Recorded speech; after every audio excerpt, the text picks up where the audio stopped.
Welcome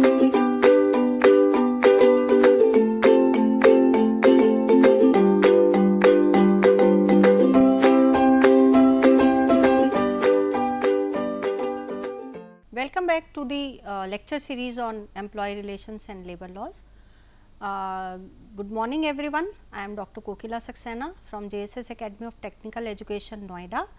Today we will discuss about the Contract Labour Act, Abolition and Regulative Act. Now basically this act is to prevent exploitation of contract labour and also to introduce better conditions of work for the contract labour. Also to do away with the abuse of the system of employment of contract labour, and it extends to the whole of India. Now, the applicability of this act is to every establishment in which 20 or more workmen are employed or were employed in any day of the preceding 12 months as a contract labour. Also to every contractor who employs or who employed in any day of the preceding 12 months 20 or more workmen. But this act does not apply or does not applicable to organizations of intermittent casual nature, who are basically all the organizations having casual workers who are working with casual workers. This act does not apply. Also any organization where work has not been performed for more than 120 days, or all the organizations who are which are having seasonal nature and establishment situated in SEZ.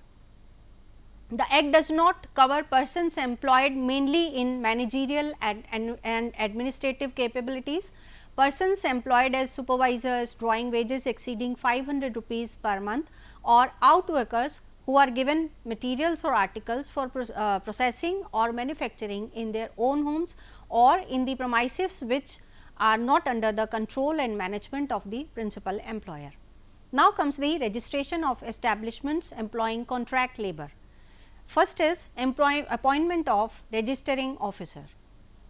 They are appointed by the appropriate government by notification in official gazette and appoint such persons and define the limits within which a registering officer shall exercise the powers conferred on him by or under this act. Now we will discuss about various definition part, various words used in this act. First is contractor. Contractor in relation to an establishment means a person who undertake or who undertake to produce a given result for establishment other than a mere supply of goods or articles for manufacturer to such establishment through contract labour, or who supplies contract labour for any work of the establishment and includes a subcontractor also. Basically, whosoever is supplying labour to the organizations is a contractor, and this also includes subcontractor if any they have been appointed with thee. Now, next is workman. Workman means any person employed in or in connection with the work of an establishment to do any skilled, semi-skilled or unskilled manual, supervisory, technical or clerical work for hire or reward, whether the terms of employment be expressed or implied, but does not include any such person who is employed mainly in a managerial or administrative capacity, or who being employed in a supervisory capacity draws wages exceeding 500 rupees per month, or exercises either by the nature of the duties attached to the officer or by reason of the powers vested in him functions mainly of a managerial nature, or who is an outworker. That is to say, a person whom any articles or materials are given out for the certain processes to return them back. Now, certain authorities under the act. First is advisory board, where advisory boards are basically two kinds of advisory boards are there, central advisory boards and state advisory boards, and they act as per the as per their jurisdiction. Now, central advisory contract labor board is consists of chairman appointed by the central government, one chief labor commissioner and members more than 18, not 11 and not less than 9. Basically, this advisory board consists of a chairperson, a labor commissioner and members, not members more than 18 and not less than 11 and not less than 9. Means members should be minimum maybe more than 11, but sorry, members may be will be more than 18. State advisory contract labor board, which consists of a chairman, labor commissioner or any other person appointed by the government and members more than 11 and not less than 9. Here members will be more than 11 and not less than 9, and in central advisory contract labor board members will be 18 and not less than 11. The act provides that the central and state advisory boards are to be set up to advise on such matters arising out of the administration of the act as may be referred to them and carry out any other functions assigned to them to the appropriate government. Besides the government nominees, the boards have a members representing industry, contracts, workers and other that the government thinks fit. The number of nominees will be equal to that of the industry and contractors. Now, registration of certain establishments. Every principal employer of an establishment to which this act applies shall make an application to the registering officer in the prescribed manner for registration of the establishment. Fee for registration they have to make the payment of the fee, which will be 20 rupees to 500 rupees relating to the number of workmen employed. If the application for registration is complete in all respects, the registering officer shall register the establishment and issue to the principal employer for the establishment a certificate of registration containing such particulars as may be prescribed. Now, revocation of registration. If the registration officer is satisfied that the registration of any establishment has been obtained by misrepresentation or suppression of any material fact, or that of for any other reason the registration has been useless or ineffective. Basically, if the registration officer, registering officer, he has the information that the registration has been obtained by misrepresentation of some facts, then in that case registration can be revoked. Now, effect of non-registration. In case an establishment required to be registered under section 7 is not been registered within the time fixed for the purpose under the section, then punishment will be given as per the act. Now, prohibition of employment of contract labor. The appropriate government may, after consultation with the central board or as the case may be a state board, prohibit by notification in the official gazette employment of contract labor in any process, operation or other work in any establishment. The appropriate government shall have regard to the conditions of work and benefits provided for the contract labor in the establishment and other relevant factors, such as whether the process, operations or other work is incidental to or necessary for the industry, trade, business, manufacture or occupation that is carried on in the establishment, whether it is of perennial nature, that is to say it is of sufficient duration, having regard to the nature of the industry, trade, business, manufacture or occupation that is carried on in that establishment, whether it is done ordinarily through regular workmen in the establishment or an establishment simple thereof. and establishment similar thereof, or whether it is sufficient to employ considerable number of whole time workmen. Now, appointment of licensing officer. Such appointment of licensing officer can be appointed such persons and define the limits within which a licensing officer shall exercise the powers conferred on him by or under this act. Now, next is licensing of contractors. Basically, contractors under this act should also be licensed. Now, license is not transferable. It basically they have to take the license from the authorities and they have to make the payment of prescribed fee, which is rupees 15 to 375 depending upon the number of workmen employed by contractor, and along with security is also deposited. No contractor to whom the act applies can undertake or execute any work through contract labor except under and in accordance with a license issued in that behalf by the licensing officer. Provisions of this act may contain such conditions including hours of work, fixation of wages and all other essential amenities. Now, grant of licenses.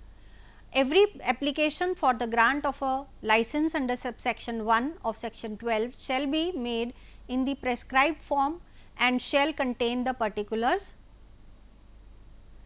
such as the licensing officer may make investigation, a license granted shall be valid for a period specified therein, generally 12 months, and may be renewed from time to time. Basically, all the information submitted to for the grant of license will be checked, cross checked by the authorities, and then after investigation the licensing officer will make the investigations and then he will provide the license, and these licenses will be for generally for the 12 months of period, and they have to the contractors they have to get it renewed in every 1 year.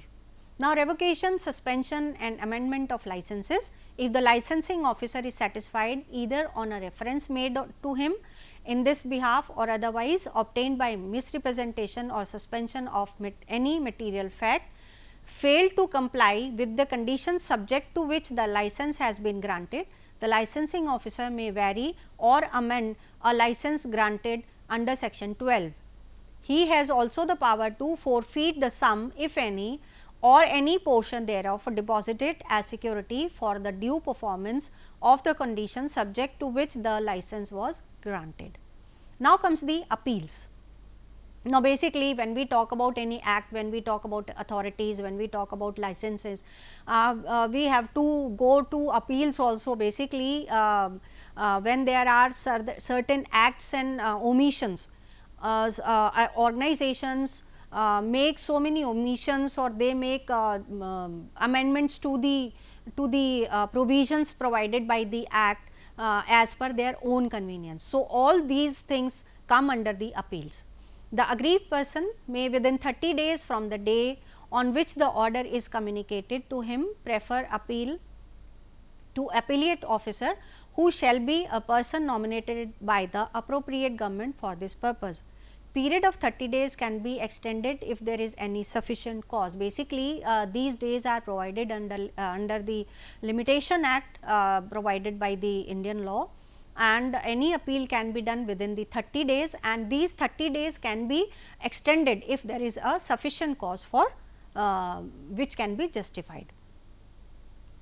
Now, basically all these contract labor are provided with certain welfare activities. As we have studied in Factories Act, certain provisions provided for health or safety or welfare of the workmen. Here also certain provisions have been provided for the contract labor. Now, first is canteen. Now, appropriate government may make rules to which the act applies, wherein work requiring employment of contract labor is likely to continue for such period as may be prescribed, and wherein contract labor numbering 100 or more is ordinarily employed by a contractor, one or more canteens shall be provided and maintained by the contractor for the use of such contract labor. Basically, where 100 or more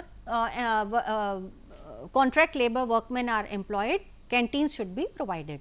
Without prejudice to the generality of the foregoing power, such rules may provide for the date by which the canteens shall be provided, the number of canteens shall be provided, and the standards in respect of construction, accommodation, furniture and other equipments of the canteens, and the food stuff which may be served therein, and the charges which may be made thereof. So, basically all provisions should be given here on. Now, next is restrooms. This is section 17. In every place wherein contract labor is required to halt at night in connection with the work of an establishment to which the act applies, and in which work requiring employment of contract labor is likely to continue for such period as may be prescribed, the restrooms or the alternative accommodation to be provided under subsection 1 shall be sufficiently lighted and ventilated and shall be maintained in a clean and comfortable condition. Basically, these restrooms are provided for the contract labor in connection to the provisions, whether they if they have to work in the night shifts and if they have to work more than the required hours. So, in that case they can use the restrooms. Now, other facilities may include it shall be a duty of every contractor employing contract labor to provide and maintain a sufficient supply of wholesome drinking water, a sufficient number of urinals situated as to be convenient and accessible to the contract labor, and washing facilities also. Now, next is responsibility for payment of wages. Now, basically when we talk about contract labor, they are also certain they have been given certain rules and regulations in regard to the payment of wages. Now, basically a contractor shall be responsible for the payment of wages of each worker employed by him and shall be paid before the expiry of such period as may be prescribed. We have studied these wage periods under Payment of Wages Act, where this wage period has been decided by the employer and that wage payment should be done within the time limits. Now, we have certain organizations where payments are made on monthly basis. The payment should be made within the before the expiry of the 7th day of the month, where less than 1000 workers have been appointed, and in organizations where more than 1000 workers are working, before the expiry of 10th day the payment should be made. Here also a fixed time should be the period of wage payment should be fixed and payment should be done within the time limit. Now, duty of principal employer. The principal employer shall nominate a representative to be present at the time of disbursement of wages. Shall be the duty of such representative to certify the amounts paid as wages in such manner. Basically, this is this provision is to ensure the payment of wages to contract laborers, because these labor are not on the payrolls of the organizations, and to ensure the payment to these people also the Act has provided this provision. Now, responsibility for the payment of wages. Now, it shall be the duty of the contractor to ensure the disbursement of wages in the presence of authorized representative of the principal employer. Also, in case the contractor fails to make payment to wages within the prescribed period or makes short payment, then the principal employer shall be liable to make payment of wages in full or the unpaid balance due.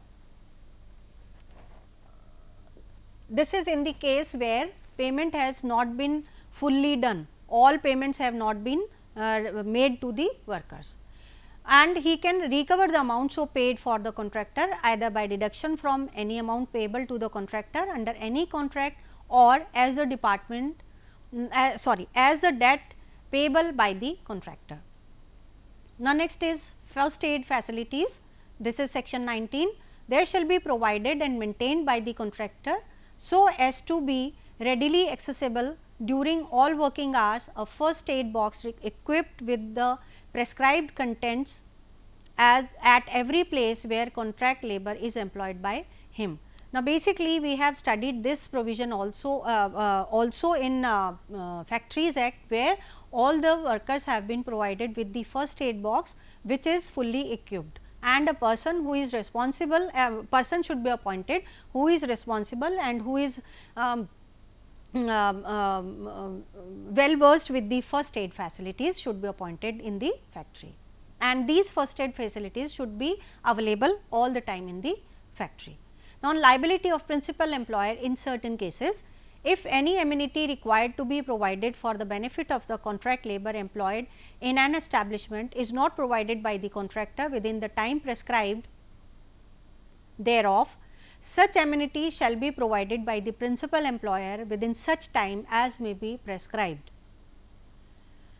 and all expenses incurred by the principal employer in providing the amenity may be recovered by the principal employer from the contractor, either by deduction from any amount payable to the contractor under any contract or as a debt payable by the contractor. Basically, all the amenities should be provided by the employer. This is the duty or liability of the principal employer.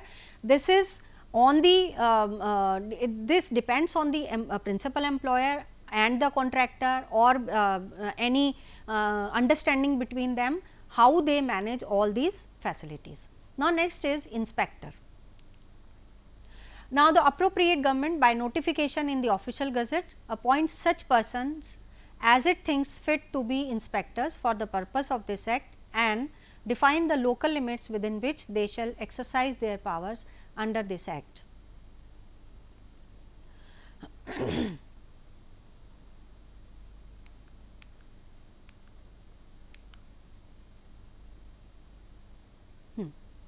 Now, maintenance of registers and records. Now, basically we have studied in all acts that registers and records have to be maintained and made available to the authorities as and when required, and here also in under this act the authority the employer has a responsibility to maintain records and registers. The registers and records to be maintained and notices to be displayed, and the return to be submitted by the contractor and the principal employer to the registering officer or and licensing officer as explained in the rules of this act by central or state government, as the case may be. Small establishments where they have employed more than 19 and not less than 10 are required to furnish a core return in form A and maintain registers form B, form C and form D. This is about basically small establishments where not more than 19 and not less than 10 people are employed. A very small establishment employing not more than 9 people are required to maintain return in form A and maintain register in form E. Now, obligations of principal employers and contractors. Now, principal employers and contractors, they have to get their establishment registered within with the registering officer appointed by government. If any organization is they are running without registration, those all organizations are illegal organizations. So, they have to get it registered within the time. Also, they have to obtain a license from the licensing authority for employing contract labor and comply with terms and conditions of the grant received. They also have to provide welfare and health facilities as required under the act and its rules. Also, principal employer and contractor, they have to pay wages to workers before the expiry of the wage period, which we have discussed previously.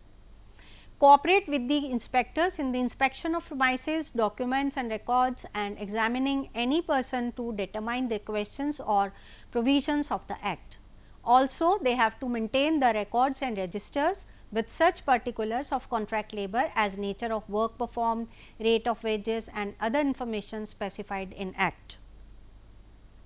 Also, they have to exhibit in the premises of the establishment where contract labor is employed a notice showing hours of work, rates of wages, dates of payments of wages, nature of duties and other particulars as mentioned in the Act.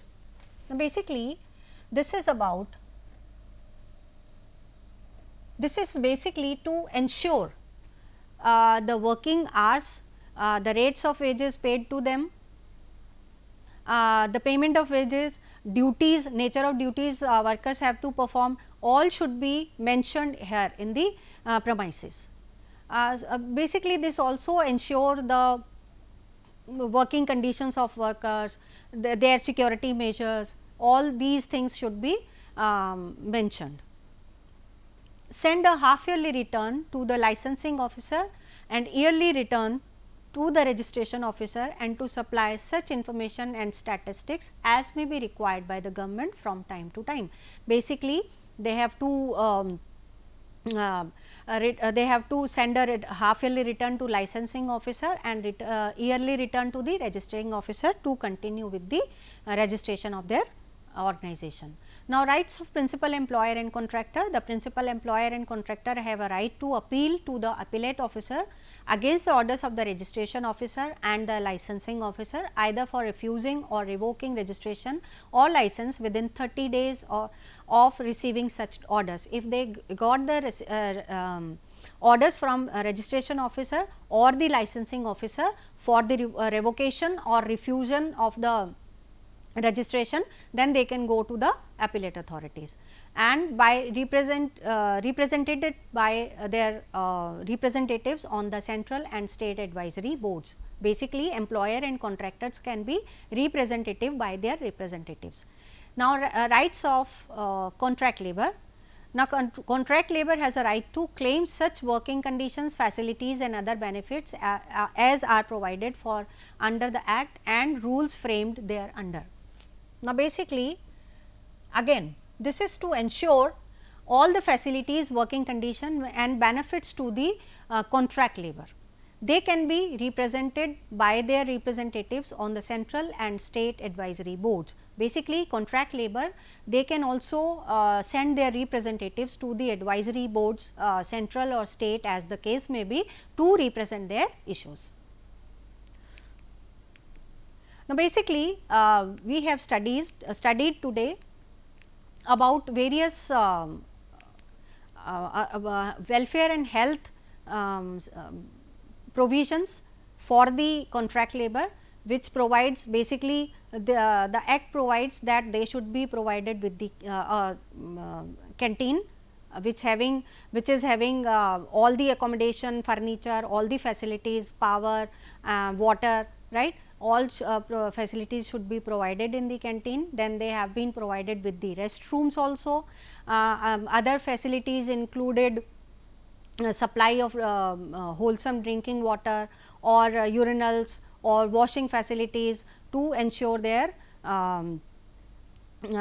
survival as contract labor. Also they have been provided with the first aid facilities also, which we have studied in Factories Act, that all workers should be provided with the first aid facilities. Now, this is to ensure this the safety of the workmen working within the organization, and this is also provided for the contract labor also.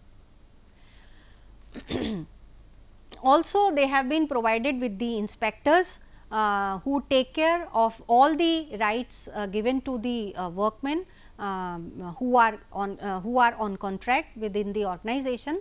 So, all the inspectors, they have to secure the rights of the workmen working with the organizations.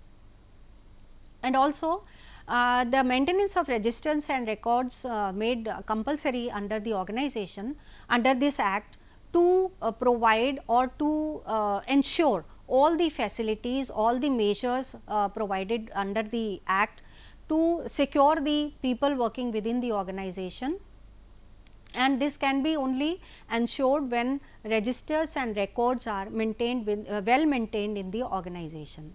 And these all the records and registers can be inspected by the inspectors at any point of time. They can go and inspect any premises or any records, or they can seize any copies or any registers within the organization if they feel so, or they can inquire to any person who they believe that is a worker within the organization, and appropriate that way they have maintained the appropriate facilities within the organization for the contract laborers.